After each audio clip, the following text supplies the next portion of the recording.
we can't, there's nowhere to put them all when they want to be in line, because we're trying to limit the number of people in the hallways. So the majority of them, like renewals and property tax payments and stuff like that, we're just having them leave them in the drop box, and we're processing everything and mailing it out. Driver's license is appointment only, and we're getting quite a few in for that. If we have availability and they call that day, a lot of times we can get them in. So just trying to do the best we can. We wear masks, they wear masks. Everybody wears masks, so, yeah, only see them. Very good, thank you. David? We undertook at the very beginning to research as much as we could the implications of what we'd be facing with the pandemic. We did that for a couple of reasons. One, it was the right thing to do, and also as legal advisor to the county, we wanted to make sure we were hopefully ahead of, we didn't want to make mistakes. So in our office, the county attorney's office, one of the things we did was, we did the same thing the other offices have done as far as cleaning routines.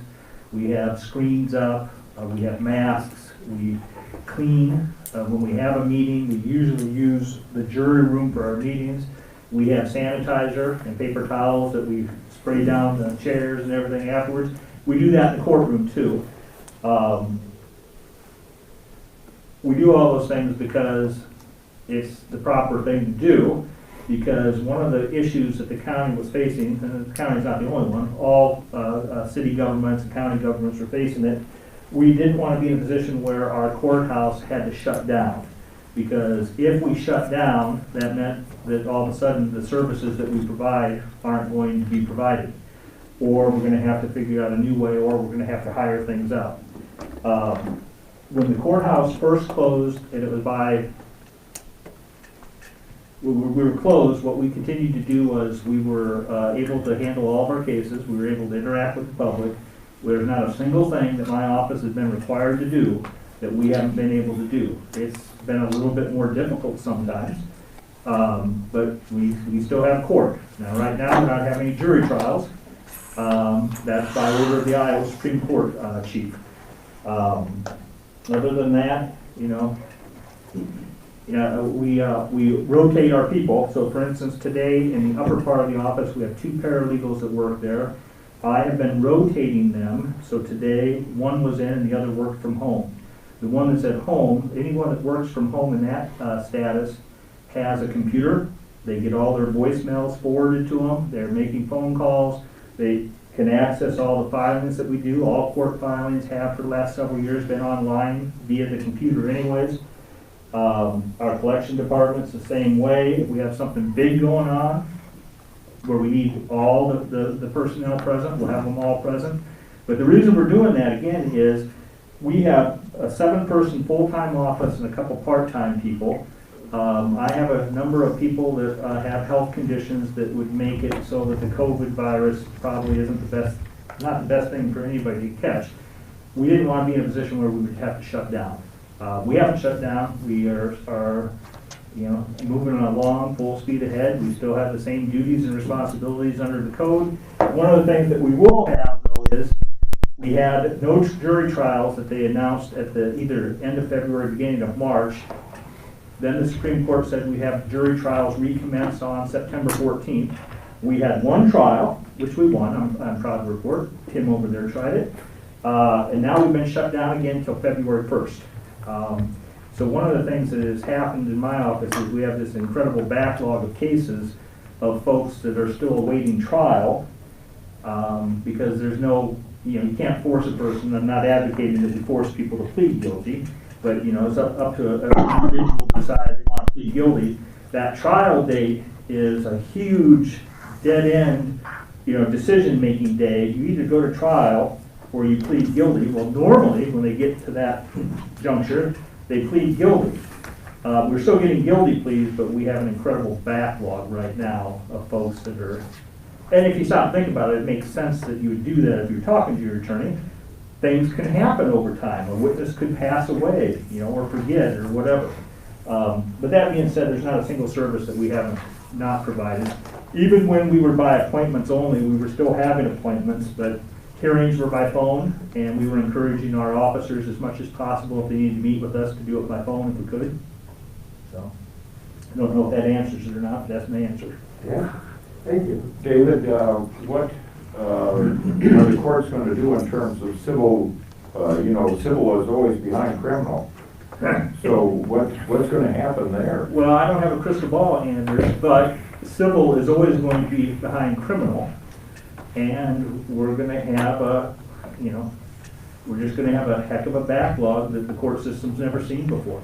We've basically been out of action for almost a full year, and I don't think that they're gonna reopen up jury trials on February 1st. They might, but I don't think it's gonna happen. Now, that being said, we're doing magistrate court right now, okay? Kelly Smith over there handles that. We're having magistrate trials, so traffic offenses and the lowest level of criminal offenses, we're doing that. We're still doing substance abuse hearings and mental health commitment hearings, and we're also doing juvenile court hearings, and sometimes, you do the hearing in person and spread out, and other times it's done by phone. Judge kind of calls the shots on that, as you can imagine. But no, there's gonna be a heck of a price to pay in terms of, dealing with the backlog, because we have no mechanism we can't force people, nor would we force people to plead guilty. And right now, guilty pleas people are still pleading guilty, but it's not to the same extent you'd normally see, which I think makes sense if you think about it. Very good. Thanks, Dave. Haley? My turn. So as you know, we just got done with two really big elections this year, the primary and the general, which we joked we didn't plan for a big nationwide pandemic on top of a presidential election with all the chaos. So I could not vote, obviously. We have to let the voters come in. We still had absentee voters. We had the biggest turnout we've ever had. We offered the curbside voting. We tried to, we did a lot by mail, but obviously there's people, we probably had, those last 2 weeks, we probably had almost 2,000 people in and out of the courthouse voting. I applied for all the CARES Act, grant money, COVID, all that money I could get. So I had extra money. I think in total, I got $392,000 back to the county. So it's not costing us. We got reimbursed for our expenses. I got Ron money for all the public safety. I supplied all the PPE as I could. I drove to Manchester numerous times. The Secretary of State would provide us the masks, the gloves, buckets of hand sanitizer, sprayer. So I kept the courthouse going for quite a while with just all the freebie stuff that I could get. But the stuff we did purchase, I got reimbursed for. We purchased extra booths, disposable voting booths, so we set them up at the precincts too, so people could, Nick worked the precinct. It worked pretty good, didn't it? So we purchased new booths, had some temporary staff, because we just could not keep up in an election anyway, but every election we just get more and more absentee voting, so it's just a lot of work. I've applied we got a public health grant too, so the hospital, I've been working closely with Katie Cox this last month. We didn't get that money until the middle of November, and it had to be spent by December 31st. So when I'm the fiscal agent, then I have to make sure our budget, we still have to amend the budget for spending authority and get all that, but she's purchased vaccines, all kinds of stuff with that money. So we gave it to the Benton County residents, so we kept it in the county. What else have I done? I've got, we really can't work from home, my staff. It's hard. You might be able to take the timesheets home and enter payroll from home, but it's just too much we're the hubbub. Everybody brings their bills to us. We gotta run the checks. We couldn't really close. So far, nobody in the courthouse that I know of has had COVID, so I think we're doing a fine job keeping it that way. We're still working on the public. I'm not closed, so if anybody wants to come in, we tell the security officers, let them come in, because I have too many township people doing their budgets. We have to be accessible all the time, so that's kind of where my office with the election, you're related to COVID is what you asked about, so it's kind of that in a nutshell. Very good. The board, you guys want to speak up on any of that, supervisors? You covered it all. Well, you ever pat on the back when you went to camp? Definitely been a challenging year. Ron? The sheriff's office itself, we're in a little different situation. Our building is designed so our employees, when you walk in, are behind glass.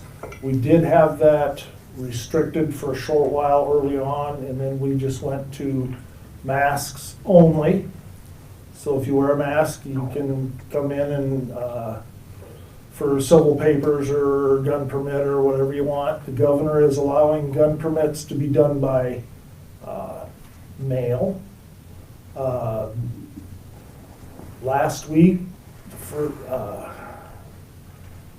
I didn't count exactly, but we were close to 100 permits just last week, so we're really getting a lot of gun permits in. With COVID in the jail, that's a whole different thing. It just worked out that we had a lot of prisoners from other counties.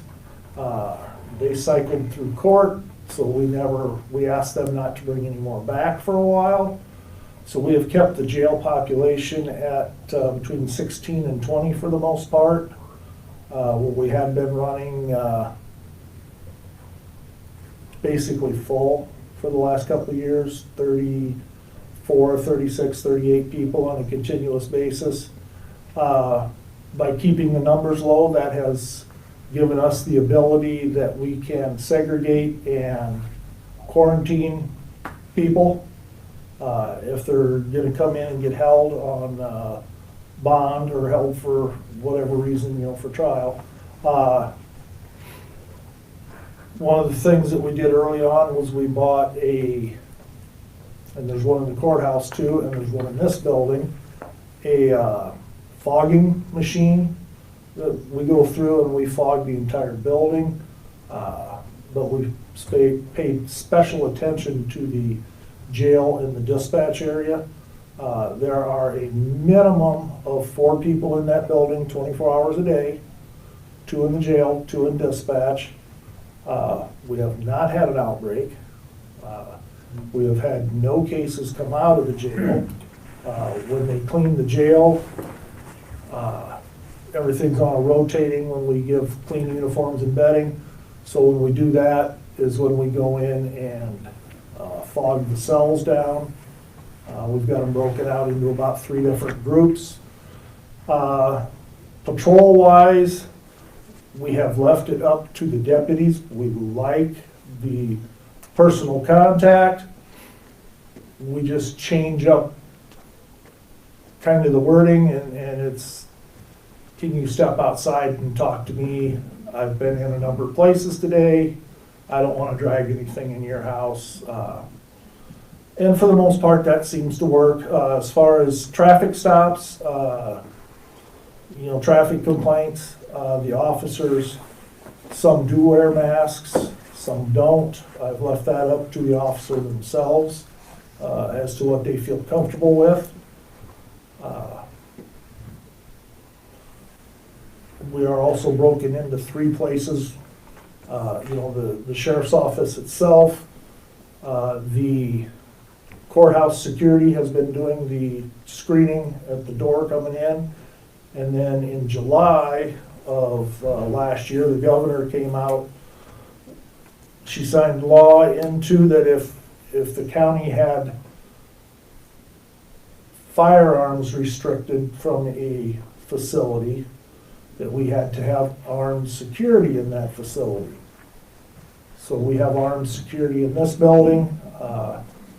Mr. Stallman also takes care of running through this building with a fogger. This room was fogged at about 4:30. And the tables wiped down, so everything was good, because there were some people in here. It's continuous.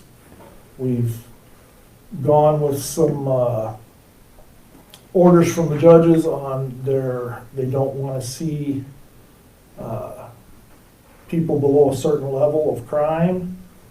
So the order is until someone is sober or the judge's exact way he put that, until they regain their composure, we hold them. And then, once they are sober or regain their composure, then we release them from jail, and they are seen at a later date.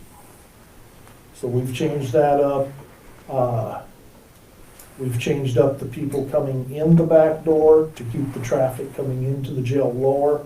Of course, domestic abuse and drunk driving and things like that still come in the back door. Other things that used to, right now, we're not taking those fresh arrests in the jail, just to lower the exposure rate for the employees in the rest of the facility. And you're gonna have a huge backlog of people that owe jail time Oh, as we've got well, huge, right? there's a stack of people that have to come serve time. That's we- been pushed off just so you don't have people Yep. coming in and out that have 5 days or, We actually started bringing some of those people in, and then the numbers went up, so we shut that off again. We have continued to house people for other counties after they have been quarantined in another county. And then we will take them if we're going to get to keep them for an extended period of time. We've got some folks that we've had for, well, since the beginning of COVID. They're still in our possession, in our custody.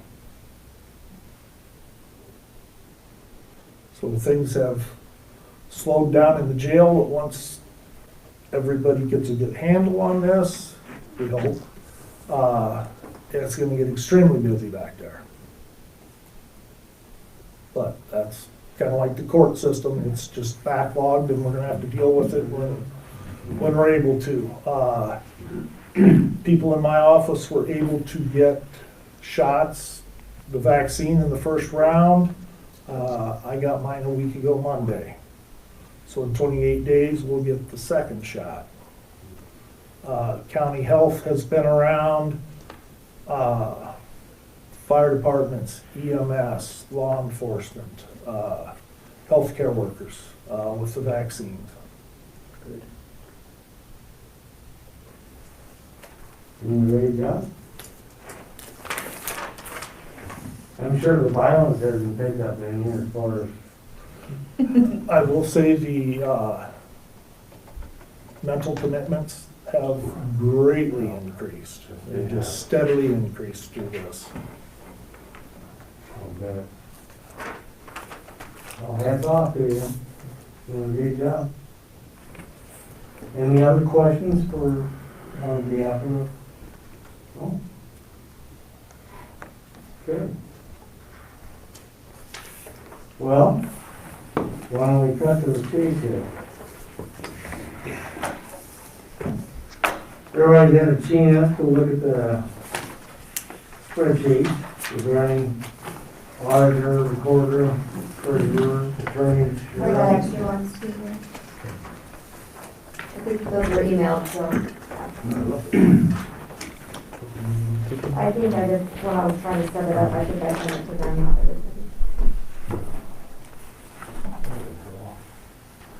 Sit down.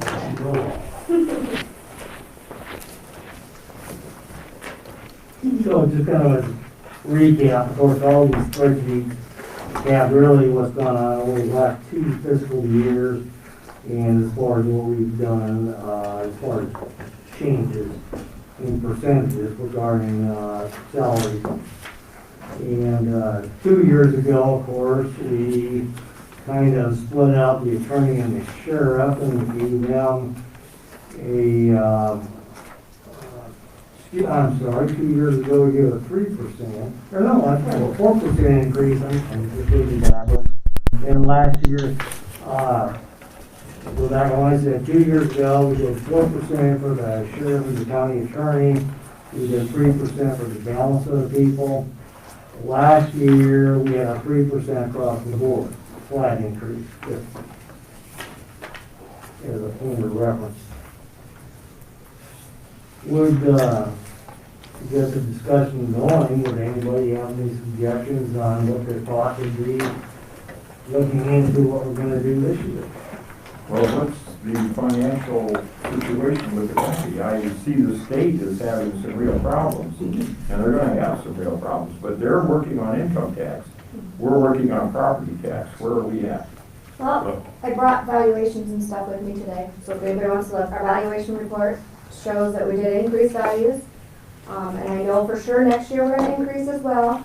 I know a lot of people question with the jury show and losing buildings, but it's gonna work itself out because we're always based on the prior year's values for next year's taxes, so we're always working in 3 fiscal years.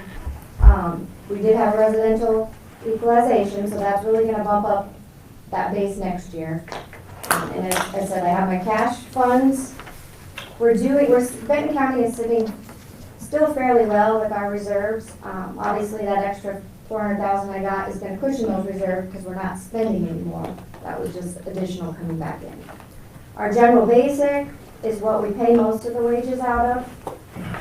That one, we cannot go any higher on the levy rate. So I think most departments, because we started doing the budgets to the board, and the consensus so far is most are putting in the 3% across, but they're trying to keep the bottom dollar the same as last year, not go above. If they make the raises work, then they cut somewhere else kind of thing.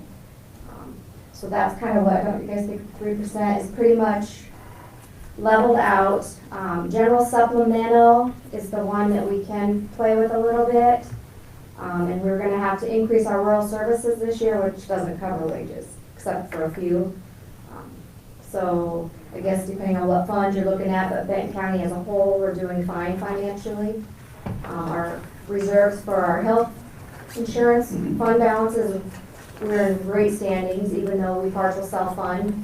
So we take a risk every year by cutting that deductible down. We had the actuary come present, and we're still sitting pretty good with that. Actually, they told us we could even take a little bigger risk this year, maybe play with some of that a little bit more. And so, yeah, as far as financially, I know we do have, I don't know if you guys noticed the big new building back there, the transportation building. That was mostly grant funded. So we do have, that was kind of our big project this current year, as far as county-wide. I know we have a few bigger secondary roads projects that we talked about, but otherwise, I don't know of anything huge in the next year, fiscal year, that's gonna be detrimental to the county, so. From 2 years, they'll be in the radios. Well, but that's E911, there's different funding for that stuff, so we can do general obligation for that because it's a emergency services, so.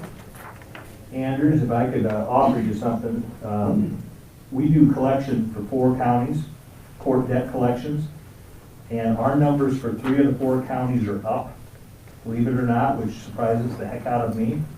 And Benton County is running right now about 10% behind, but the Benton County numbers have always been very strong, and I don't have an explanation for it. We're happy. I mean, the numbers are much better than I would have anticipated if someone said we were going to be close to a year into a pandemic. If I may, the assessor brought us information yesterday because you were kind of questioning values and money coming into the county, et cetera. The derecho did about a $30 million bill, if you will, to our tax fund. About $30 million worth of damage. Now, it's being offset because of the revaluations that's going on. And so, because property values going up and the reassessments, yeah, we're in good shape. Even with that $30 million ding. So, Well, there are a lot of new bins going on. Yeah, I got to go with that. all over. Yeah.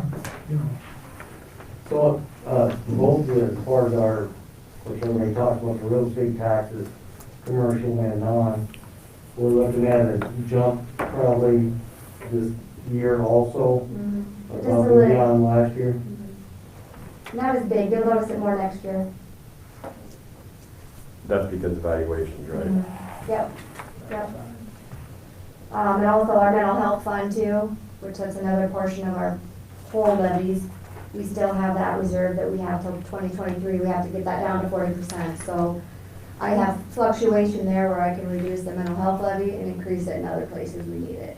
So it'll still keep the overall levies the same, that's our goal. Listen, do you have any trouble with tax delinquencies?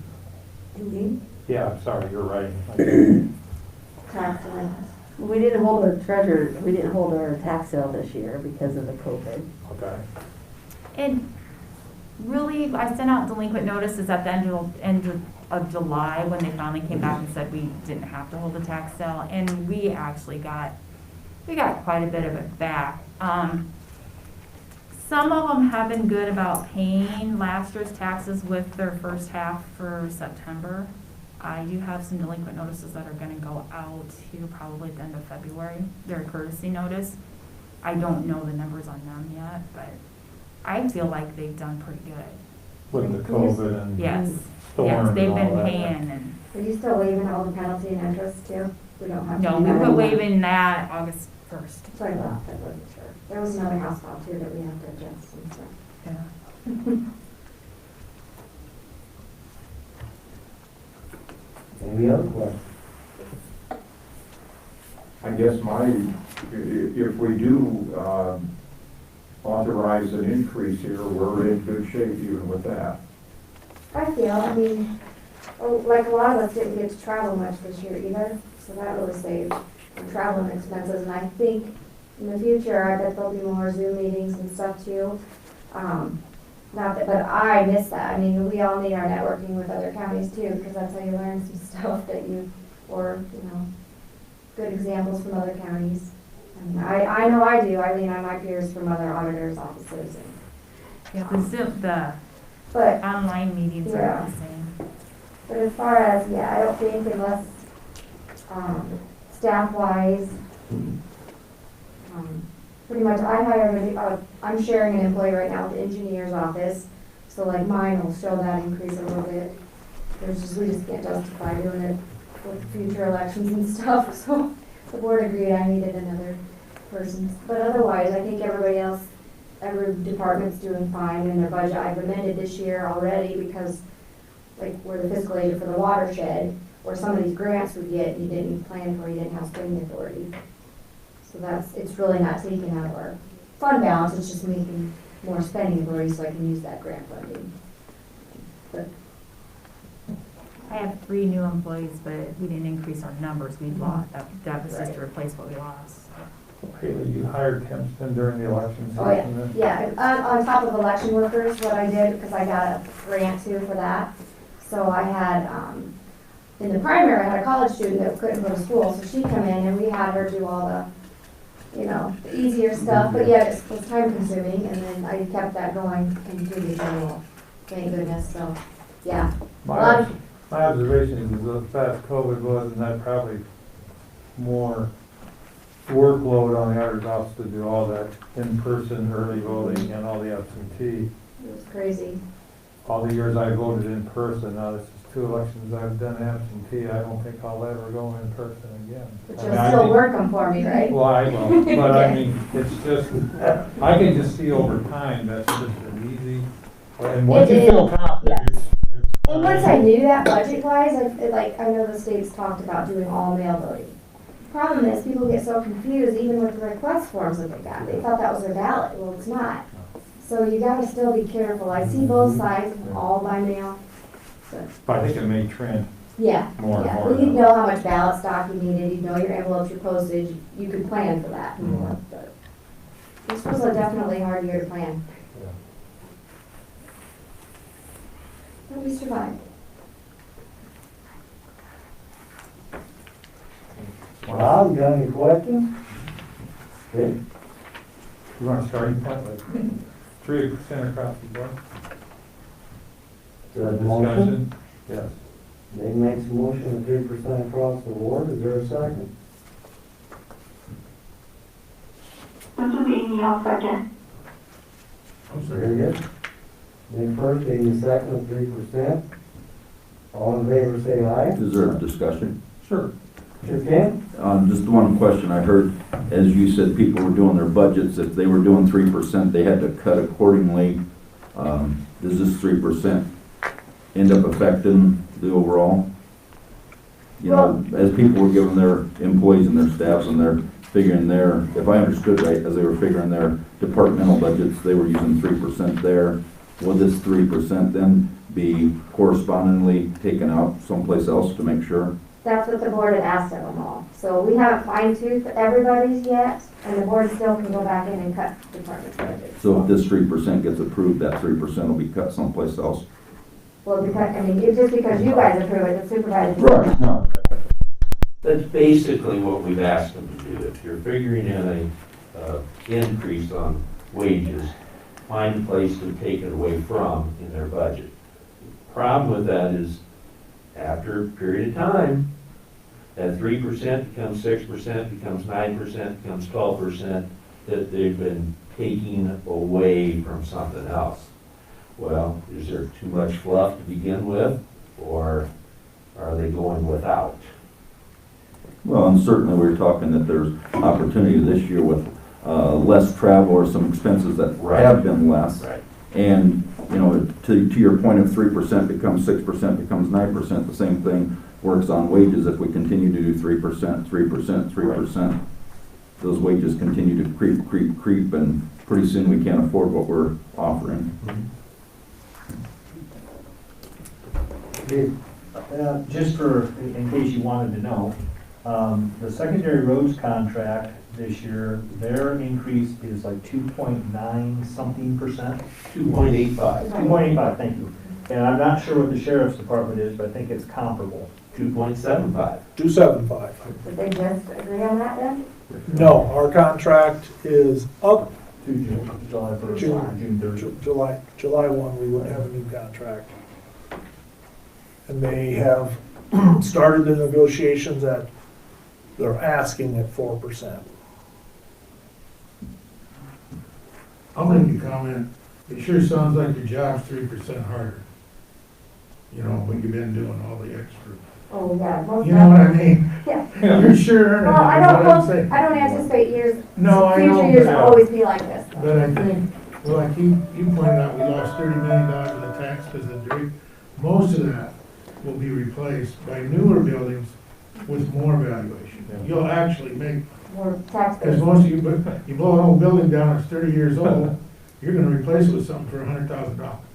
That's just the way it is, whether you like it or not. It's reasonable. Yeah. So Yeah, you're gonna have, but we have to grow, you know, the thing of it is, when I see, you know, you guys get 3%, we have to have the attitude to grow revenue too. And hopefully, you know, things are a lot better than they were 6 months ago.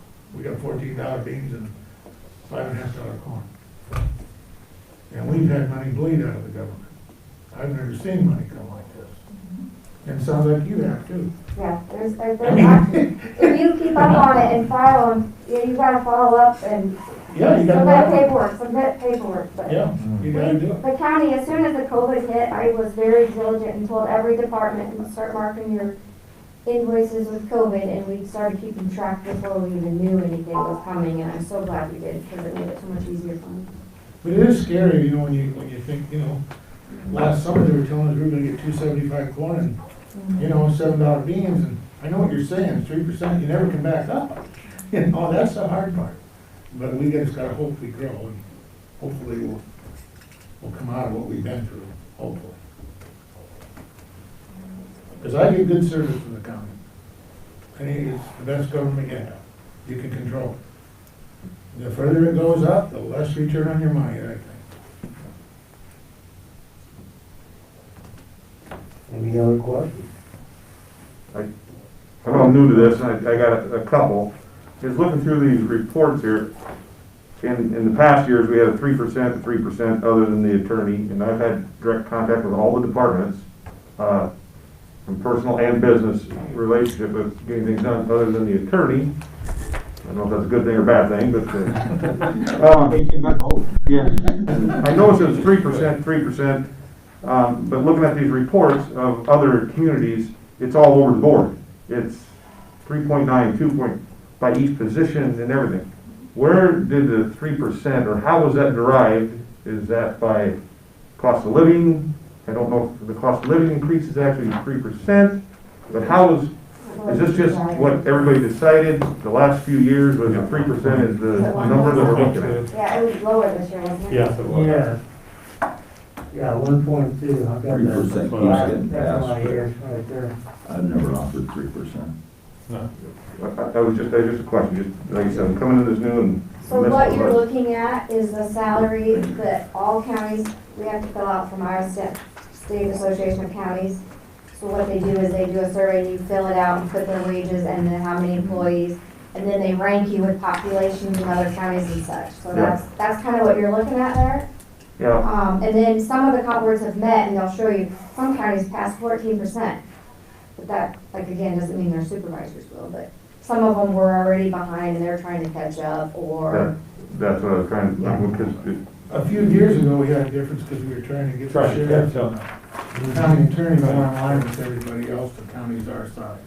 And that's what, remember, I think it was 4%. yeah. Realty got 3%, was that, if I remember right? Yeah, you're right. correct. I think, and, you know, we're trying to get that, where you look at the numbers and, you know, that's why we were different. Well, don't get me wrong, these, And they're still behind, but I mean, they're not screaming, so. I feel all these individuals deserve it. I mean, they're working hard, especially this year. It's been an extraordinary year. And unfortunately, this structure doesn't allow for a bonus for a year that you've worked, you know, extremely long hours, worked harder. The county can't compensate you for that year versus in the past. So I was just trying to find out where this 3% or why the 3%? Why? If I could, everybody that votes on this board probably has different reasons for why they vote. But there's a history of the board, and the history of the board has been tied to the code, and I handed you a copy of that. For these different salaries, you look at what folks are getting in comparable counties, and also supposed to think about, you know, what happens in the private sector and the federal government sector. And it's just kind of, you know, so whatever you folks do or don't do tonight, if you pass a raise recommendation, the Board of Supervisors still has the power when they consider it later, they can decrease it down to 0 if they wish. It's a recommendation. One of the things that I've tried to advocate on behalf of not only my office, but all the offices, is you want to be able to attract good quality employees to these positions. And these positions that I'm talking about, it's not just the elected officials, because every department, every elected official, with the exception of the supervisors, has deputies. So for instance, I've got Tim Gilly sitting over there and Kelly Smith. They are assistant county attorneys. They're deputies. They, by code, are limited in how much they can be paid. It's tied to a percentage of my salary. If we don't keep salaries competitive, we have difficulty hiring people. One of the things, and Sheriff, you can tell me I'm wrong if you wish, we really are having trouble sometimes attracting the best candidates for law enforcement positions right now. Very difficult. It's extremely difficult. And if, you know, you go ahead and say, well, 3% is a lot of money, and I'm not trying to say it's not, okay? But at some point, if you don't keep it competitive, then you run trouble attracting people for positions that you need. You know, and when you know, it used to be when there was an open sheriff's deputy position, you'd have 30-some or more applicants. The last time you had a position open, how many applicants did you have? About 6. When we had, most recently, when we lucked out, Tim there, raise your hand, Tim, so everyone can see you. Tim was a county attorney in Jefferson County, Iowa for 20 years. When his position that he now has came open, we advertised, and in the past, I've had time periods where we had 35 people apply for an open attorney position. I had 4, one of which was Tim, because I knew where he was, and I called him up and said, you know, I think this would be a good spot for you. Mm-hmm. So, again, you can do whatever you want, and you will, but it makes it difficult if we don't stay competitive. Yeah, and I was hearing that too, but then on top of, like what Haley was saying, is the 3%, you know, that increase, then the next year's a 3, and you're still cutting on the backside. Eventually, there's gonna be a point where if the taxes and everything isn't coming in to offset this, that rate is gonna have to stop. Yeah, you eat your reserves. I mean, eventually, it will happen. The supervisor will take care of You that. could run it, and it wouldn't be that difficult. You could run a 3% pay increase, and I can guarantee you, you look me up if I'm wrong, but I'm not gonna be wrong on this, I guarantee you tax revenue will be more than 3%. If you did this 3% raise, we're gonna more than cover this proposed increase that you haven't voted on. And I guess pursuant to that code section that Dave gave you, you know, it's nice that the board has all this information, but by code, your duty is to consider these light counties, private sector, and that kind of thing, and make a recommendation to the Board of Supervisors to the salaries for the elected officials. It's the Board of Supervisors' position to set the budget and make the budget, and if they choose to cut what you do, that's their choice. And Charlie too, if you know, like, so say they got 4, we got 2, if the board does cut, they have to cut it equally across the board.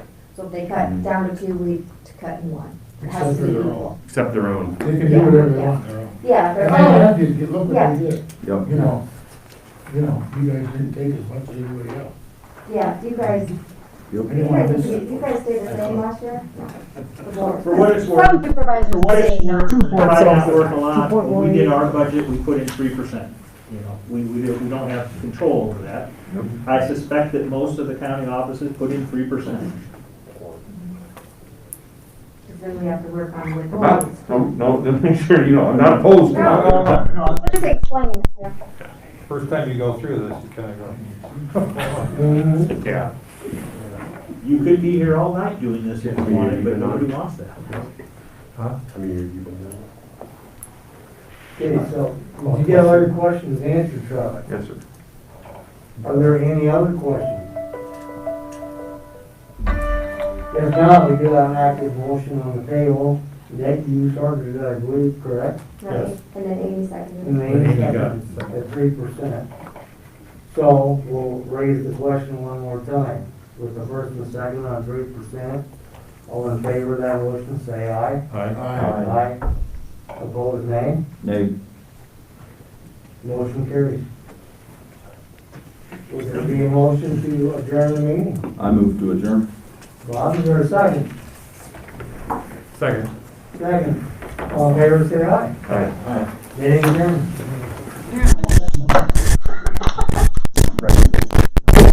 Hey, Bob.